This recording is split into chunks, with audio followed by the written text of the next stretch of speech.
Yeah, welcome to my new series of videos. It's all about the artists that are going to be playing from the 1st to the 3rd of March 2019 for our next Girrakool instalment, the 4th one.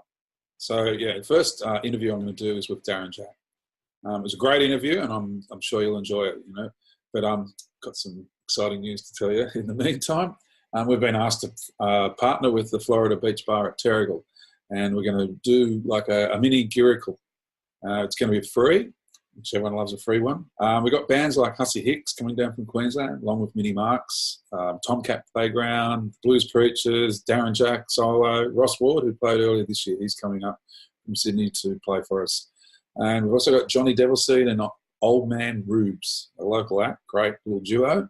And alongside that, we have, who else? Oh, we've got Lenny's Girl, who won the competition for our Blues Challenge this year. So it's going to be a great day of music, all for free at Terrigal, the Florida Beach Bar, on the 24th of November. So get along. There's going to be discounted tickets on sale. Probably might even throw in a few door prizes, lucky door prize. Everyone likes that. So get along to it. Also, make sure you watch right until the end, because we're going to have a competition and you need to listen to that part carefully in order to win.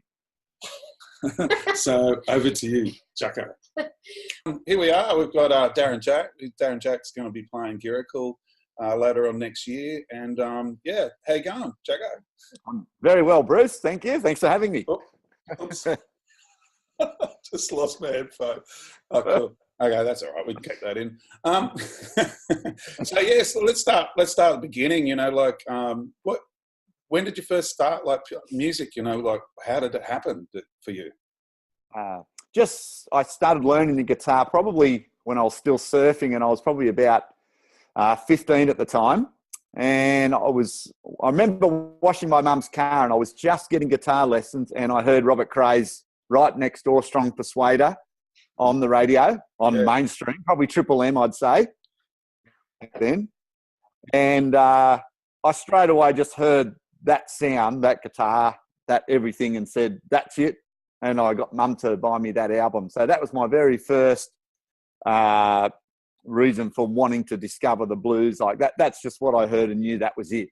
Yeah, from then on. What a great album, hey? Yeah, I know. I love it. Yeah. It was just, he would be my most important guy, because that's the guy I discovered, just all on my own, and a sound I heard all on my own, and I just said that was it. Yeah. I mean, I remember him playing at the Town Hall. It was just amazing.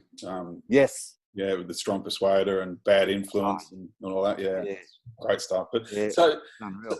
Yeah, so from there, like you picked the guitar up, basically, I suppose, like as such. Yeah. Well, I was already tinkling with it, but I had no direction, and I did have a guitar teacher for a little while. And when he came over one time, I said, "This is what I want to learn." So I'd had the album by then, and yeah, that was probably one of the very first guitar solos I started learning, was the Strong Persuader guitar solo, and that whole sound, that whole vibe was just what I asked him, to teach me, and it was, and then my mother's boyfriend, because I was living at Cronulla just with my mum, he come around and he heard that on, and he goes, "Oh, you'd like Robin Trower and Eric Clapton." So he comes around with Bridge of Sighs by Robin Trower and The Best of Cream with Clapton, of course. So, and then it was on from there. Yeah, it was all on, game on. Excellent. Yeah. So you obviously started a band Third Degree, which was a great band. I remember seeing you guys a number of times play. I was mightily impressed. So there was early renditions of that before I actually met Chris Nabel and Grant Comerford. Yeah. And yes, but basically the same thing. I was just doing the trio. Knew that's what I wanted to do, but I still hadn't sort of found those magic guys yet. Yeah. And I ended up meeting Chris first at we were playing on the same bill at the Birkenhead Point Tavern for the Young Bloods or something like that it was. Yeah. Where they were showcasing the new young guys. So, and he was in another band, and we kind of met there and we hooked up, and it would be sort of after a tour with Canned Heat, and we actually had Dirk Dubois on bass at that time in '95. That was our first tour, so we still hadn't found Grant yet. So we did that 6-week tour with Canned Heat with Chris, and finished that, and then Dirk went off to do other things, and that's when we found Grant. And the Third Degree was, that was it then for the next 6 years. Yeah, right. Wow. So Canned Heat. Wow. So what, like, Canned Heat was a tour you did, but you guys, like, I'm sure there was like a number of different, like with Jimmy Vaughan, that kind of rings a bell. I did that later on. That was after Third Degree. So, that was for his Tilda Whirl tour. Yeah. When he had the Tilda Whirl band. Basically when he first started as Jimmy Vaughan. And then he came to Australia the first time, and I got the support for that. And and by then I just started doing solo acoustic as well. So, and I was asked if I could do it solo acoustic, and that was my first ever sort of on a big stage with just me and a guitar at the Metro Theatre. Whoa! Yeah, so that was awesome. But I've never forgotten that moment, because Jimmy's one of my most important guys ever. And I just remember standing side stage, and I didn't really know who Luann Barton was then. And I was standing right beside her. She's waiting to go on to sing, and I'm standing right next to her. And I just remember the whole stage floating of just this sound that was just incredible. Yeah. And it was just unreal. And I got to meet Jimmy, and it was a mega highlight. The Thunderbirds and all that. I remember seeing them. Oh, gee. Yeah, I missed the Thunderbirds and all that. I missed Stevie, and I missed the Thunderbirds. I just didn't get to know about them until about 1990. Yeah, right. Okay. Yeah. Wow. Incredible. The way those two, the brothers, would play. It's amazing. Yeah, yes. Really good. So you, like, obviously Third Degree went for, a certain amount of time or whatever, and then you started the Darren Jack band. Yes. And that. So, tell us a bit about that, Okay, so, Third Degree was pretty much 94 to 2000. And we were just non-stop touring all the time. We were known for that. We were influenced by bands like the Bondi Cigars, who were on the road all the time. Yeah. And I remember, we would say, well, they're doing it, we can be doing it too. And we just went out and just did it. And we just basically lived out of the car and wherever. And we just toured constantly. Yeah, living the dream. Absolutely. And then by about 96, when we had Grant on board, we got the first Ford Blues band tour for 4 weeks. Wow. So, and that was when, that's right. I think the Ford band had just been out maybe a little bit before that with Chris Kane, which we did a support and stuff like that at the Saloon Bar of Kemborridge. But then they came out again with another guitar player, and we did the whole tour for 4 weeks. And so that was another big highlight, where we would meet Andy Just, who was with the Ford Blues band. Yeah. So then Andy would come out and play with Third Degree, and at that time as well, Tony Sarno. Somehow he came into the equation and came out and played with us as well. And so there was all those things going on, and then just the constant touring of as well. Yeah. And Jeff Lang was a big part of that too. Okay. We would do lots of stuff with Jeff Lang and Third Degree. Yeah. And that's when he was just going solo. And just carving his career as a soloist, and so there was a lot of all of that going on, and then by the time about 2000, things just, I don't know, it's hard to kind of remember what happened, but there we are. Yeah, look, put a bit of that on. Yeah. Yes. Wow, you look young there, mate, I must say. Oh, yeah, definitely. I think. Yeah. But you look like you're having a lot of fun, though. Yeah, that T-shirt I'm wearing is from the Girrakool Blues Festival, and I think that could be That could be 94 when when we did that. I just saw the year then. Yeah, it's I think you got Chris there in the back, isn't he? That's the young fella. Yeah, known as the young fella, and the Squire on bass. Yeah, you guys look so young. That's at the Bomb Shelter in Brisbane. Yeah. That was the blues gig to do back in the mid-90s. You had Little Fee and the Delta River Kings, and Mojo Webb was in another band then, which I've just forgotten the name of, but they were real popular back then, and it was a great time. Yeah, it was good. I remember seeing. I'm pretty sure I saw you at Birkenhead Point. Yes. Wow. Yeah, a long time ago. I mean, and they were the days when you just every night of the week you could see something great. It was just so healthy. I mean, we were lucky to get on the end of that. Third degree, because by about 2000 things changed.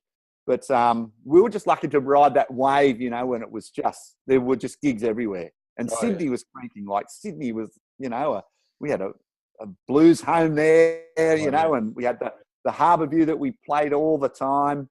We had, the gig in Annandale, the Empire Hotel. I mean, that was the home of the blues. Yeah. You had the Rose of Australia, which was, that had the blues gig there, and you could see Jackie or Zatsky on a Tuesday night there, and it was awesome. Yeah, no, it was definitely, for me, you could just, you go to the Cat and Fiddle, the Bridge Hotel, Birkenhead Point, any night of the week, for free. Absolutely. You'd see them. It was just the best. Yeah, and it's a shame, isn't it? It's changed a lot. That has. It really has. Yeah, it's just all that's gone. I mean, the bands are still there. Yeah. The great players, but the venues just aren't there like it used to be. It's it's just especially Sydney more than anywhere I've noticed. Oh yeah, I mean Melbourne's pretty much still got a pretty good music scene. Melbourne, every night of the week you can go out. Yeah. So with the Darren Jack band playing Girrakool, what kind of things can we expect? Like obviously great Texan blues style swing, and all that. Yeah, just a whole variety of, because I don't sort of just pigeonhole myself. There's a whole variety of flavours in there. And I'm always pushing towards the newer stuff. I'm always liking to showcase that. I don't think I'll have my new album ready by then, but it will be close. But probably be doing new stuff from there. And we've got the great Rick Melick, who was with Joe Bonamassa for 7 years, and he's just a monster player. And Roscoe Clark and Stan Mobbs, who are just an awesome rhythm section. I mean, from the 4-Day Riders, and Roscoe's from Cyril B. Bunner, of course, and they're just a great band, and we've had some great shows, and it's a good show. I think I'm loving it. Yeah. So you went to Memphis too, didn't you? You won the Blues Challenge in Sydney, to go to Memphis and compete. How was that? That must have been an eye opener. That was awesome. Yeah. It's unreal. I mean, that was like 2013. I think we went with that when I had the Darren Jack Hammond Trio. Oh, That was another little outfit with Roscoe and Sam Boyd, who he was playing bass on the keyboards. Yeah. And that's another favourite combination I love, is the Hammond Trio. And so, we were lucky to take that out in Sydney and go over there and perform. And got to play BB Kings twice and lap it up. And, just went. Actually, I was just talking to the guy just then who's just been to the Delta again, Michael Freeman, who's an award-winning producer. He's got a Pine Top Perkins and everything he's worked with, and he took us down to the Delta when we were over there, and that was one of the highlights. Apart from performing and seeing and being amongst all that, was going down to the Delta. Yeah. Going to Twist, Arkansas, where BB King's guitar was, where he named his guitar Lucille. Yeah. you had to get it out of the gig because it was going to get burnt. Yeah. And we went to Helena, Arkansas, where the famous King Biscuit Blues Festival is, and the King Biscuit radio show. And just going to all those places, you know, I think it's playing this music for so long and then actually going there to see and to feel it and smell it. It's special. Yeah. Oh yeah, and you know you kind of probably like absorb it with, you know, without even knowing it, kind of, you know, you Yes, gets in your blood a bit, you know, and I think it. I mean, when I went to New Orleans and, you know, visited all those kind of areas, it just you kind of just, you don't realize that it gets into your soul, you know, because and if you love it, oh, God, it's a given. it's just real. It's extra special, isn't it? It's like I think every blues artist needs to go and experience it, you know, just to go there and experience it. Yeah, definitely. Awesome. So onwards and upwards, basically, for you. You're just going to keep playing and getting out there, and you know, and obviously, I mean, you know, when I've seen you, every time I see you play, you just look like you're having so much fun, you know, and I love it. That's a great, good thing, isn't it? You know, some of these, you know, some artists you see, you know, they kind of just sit there and, you know, go through the motions. Go through the motions, you know, but you're like, you know, I truly love it. I play every weekend, and I don't care what gigs I'm playing either. I mean, solo acoustic. I mean, I'm doing anything from 2 to 4 gigs a week, and it's because I love to play. I truly do. It's not just something I do for any other reason than I absolutely love it, because it's certainly not in it for the money, because there is none. But I'm lucky to be able to do it for a living, and it's just because I love it so much. I just love to play. I really do. And it's when you see me enjoying myself, I really am. Oh yeah. I know. I remember when you played Batonga Blues, you know, a while ago. That was great. You know, we filmed it too, which I've got. Yeah, right. Yeah, but I think I do remember that. Yeah, it was great. And but you know, so guitar-wise, you know, I suppose we should talk a little bit about, you know, the guitars, you know, the sound, the tone, you know. So you primarily, God, that was a hard one to get out. Use a Stratocaster, is that? You know, that's correct, isn't it? Like a Strat. Yes. I love the Stratocaster, and I tend to always go back there. I've got a Gibson, you know, the big body 355 that like Freddie King and BB played, and I certainly do like to use that, but generally, it's the Stratocaster I love. Yeah. I think it's probably because that's the first sound I heard. Yeah, right. So, and amplifiers, you know, like, and things like that, you know, your amp. It's always been Fender. I've, you know, vintage amps, and I'm using the newer amps now that you always probably see on the back lines these days, the Vills and stuff. It's a good, clean amp. And I just love pure, clean tones and just keeping it as simple as possible. And I just like to put all the work in from what I can put in, you know, and pull out of the guitar. That's what's important for me, and that's I've always kept it simple that way, and not had to get confused with, you know, with technology and stuff. It's always just been simple, and that works for me. Oh yeah, I think it's such a good thing, you know, because there is so much power in simplicity. You know, when some of these guitarists, they have the biggest board of effects, you know, and I think it was a famous Hendrix quote, you know, if you couldn't dance properly, there's no use having all these pedals, because you've got to really be able to dance on them, you know, and stuff. And you know, there is. It's a lot of power in just keeping it. You know, when you see those players like Robert Cray or Jimmy Vaughan or any of those guys that are just straight in, you know, like pretty much straight in, you know, and they pull that emotion out of that guitar. It's just pure emotion, heart and soul, and that's what inspires me the most. And you'll see when you get a reaction off people that, and like, they can really feel it. More than if you're just bullshitting them with a whole lot of just, you know, just you know, processed sound. It's not it. It's not in this music anyway, I believe. Yeah, no, it is. It's great. I you know, like all the effects, you know, and stuff. And I get it, but you know, sounds. I mean, it works. Certainly works for a lot of people, and you know, and I'm not against it. It's just what I like to do. and the people I like to listen to as far as I am. Yeah. I just yeah. I'm just not a complicated person either. Right. It's funny, you know, like, and a classic example I saw when I was working with ABC TV, we had Diesel come in and he had his amplifier there, you know, and each of the volume control or the tone knobs, they were just A, B, C, D, and E, you know, like they just let us. Yep. And I just went up to him and went, so what's all that? And he went, you know, because it was all his tone, you know, it was the way he had it set up. And I'm like, wow, you know, kind of, I mean, each to their own, yeah, but it looked very complicated. Yeah. Well, you know, if I don't have that there, you know, it's going to be, you know. Unless you're Eric Johnson, you know, Eric Johnson, I suppose he's the one that he does all that kind of stuff. Yeah, you know, and he does. Yeah, and it works for him, obviously. You know, and nothing against that. Yeah, but look what I got here. See that? That's you're on this. You're on this. Yes.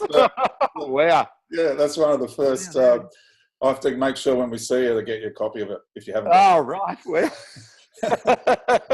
So what year would that have been, Bruce? That was in 2003. Wow. Okay. So that's it's actually in most libraries. We've got it actually into all the libraries, basically, or not all, but quite a few. You know, so yeah, that was done on like the lowest of the lowest budget because actually. There was no money in there at all. You know? Yeah, it's like playing music. I understand. Yeah, and 2003 was when I first recorded my first, you know, under my own name album too. Yeah. Don't Mess Up a Good Thing. So that's basically when I just started getting going. And I think Roscoe's on that. I think so. That's how long I've been with Roscoe. Yeah. So he's still with me now, and of course young Chris Naval again now since he's back from Argentina. So yeah. So he's all back in the scene now too. Which is great. It's doing good. Well. Yeah. Cool. Well, I suppose we could talk for hours. Whether anyone will listen to us for hours. It's 25 years of playing. So we'll go year by year. You know. Yeah. So what is on? Is there anything else you want to show? Oh, okay. Maybe this. I've got. This is a very free-flowing interview. I've got some other bit of other music I should play, and see what you all think if it's going to come through. Oh, look, here it is. Oh, there's Roscoe. There he is. Oh, look, there you are. Yeah, that's me. That's you. I think it's Threadbow Blues. Yes, Threadbow Blues. Yeah. That's right. That looks like a great festival to play. Yes, it is, yeah. We've been playing that one a long time, since the mid-90s. Yeah. And yeah, it's just a big bunch of, you know, family people that come there, you know, like everybody comes there every year that you know, and it's a good friendly festival. Yeah, I'll have to get there one time. Well, I'm getting used to this technology. It's like bloody flipping all over it. as well. We're going, wow, look out. No, bloody awesome. Really, really, really cool to talk with you, Jacko. Awesome, man. I'll tell you what, we're pretty damn excited to have you at Girrakool. I'll tell you. Oh, yeah. Right, you know, excited to be there, yes. Yeah, and, you know, it's onwards and upwards because what we're trying to do, especially on the Friday night, I know that, we're trying to make this, because I love guitar. You know, I play guitar a bit or whatever, but I love it. So we're trying to make Guitar Friday. Oh, nice. Excellent. Something like that. I don't know, but it's always going to be a major part of it because, you know, it is a major part of, for me, for a lot of people, blues, music and everything. You know, guitar. Yes. Got to have guitar in there. Well, then. Oh, yeah, it's a massive part. Yeah, absolutely. Yeah. Awesome. Well, excellent. So we'll take care, and we'll speak. Thank you. You too. No worries. I'll stop recording now. Looking forward to Girrakool. Should be good, eh? I'm pretty excited. It's getting momentum. You know what I mean? It's one of those things where it takes time, and you know, I'm just hoping we can, you know, make it like a really good. I hope Peter Nable's not listening to this one, but make it a good substitute for, you know, for Blues Fest. You don't have to go all the way to Byron. You know, just come up the road. You know, come down a little bit or go up the road and wham. You know. No, it's all there. Yeah, it is. It is. Excellent. Thanks so much for talking with us. Thanks, Bruce. Bloody awesome. Okay, dokes. So if you're watching this, it means you've watched the whole video through, or unless you've skipped through to the end, whichever way, here we are. We've got 3 buddy packs to give away, and each buddy pack consists of a buddy ticket, which has got 4 tickets in there, 4 season tickets for the weekend, plus a beer cooler and a t-shirt each. So all you got to do is comment in the video below and share away, and then go to our website, girrakoolblues.com.au. There it is. It all just pops up, so you can do it that way if you like. If you don't want to do it that way, we can click out of that, go down to apply, and then hit on buddy pack competition. So once you get through to that page, there it is. Fill out all the information there and hit the submit button. If you've already bought tickets to Girrakool, don't worry. You can refund them. Okay? Yes, you can. You can refund them, and you can pass them on to a friend if you want. We're going to draw that on the 16th of January. So all we need you to do now is comment below, share as much as you can, because we're going to be watching you. It's like Big Brother. We're going to be watching you, and the person that actually will give you a tip, the person that shares it the most, could be closer to winning. You never know. Next week, here we go. We have Kane from 1920. This is going to be, it's a funny one, I'll tell you. It's pretty funny. You know, you 1920, you know they're pretty crazy. So, yeah, the interview is quite crazy. It's not as crazy as it could be, but it's pretty crazy. Okay. See you next week.